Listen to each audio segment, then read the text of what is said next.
մեծ հաշվով բանակցությունների արդյունք է եւ արտացոլում է երկրների ներդրումները, հա, գաղտնիք չի, որ Միացյալ Նահանգները մեծ ծավալի ներդրումներ են անելու, ես չեմ խոսում միայն քաղաքական կապիտալի, հա, քաղաքական աջակցության, քաղաքական ներդրումների մասին, այլ հենց ֆինանսական ներդրումների Հայաստանի Հանրապետությունը իր կողմից հիմնական բանը, որ ներդնելու է մեծ հաշվով դա կառուցապատման իրավունքն է, հա, եւ կարծում եմ բավականին արդար բաշխում է, ընդ որում խոսքը մենք 49 տարվա մասին է առաջիկա, ենթադրվում է էլի կրկին բիզնես մոդելի հարց է, այդ փուլում որոշակի տարիների ընթացքում, երբ որ ներդրումների վերադարձը ինչ-որ չափով սա արդեն բիզնես հաշվարկների հարցը ապահովված կլինի, այն ժամանակ արդեն եւ պայմանագիրը կերկարացվի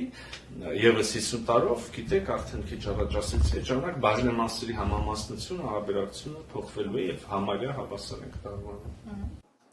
Подписывайтесь на наш новостной канал в Телеграме, чтобы не пропустить последние новости Армении.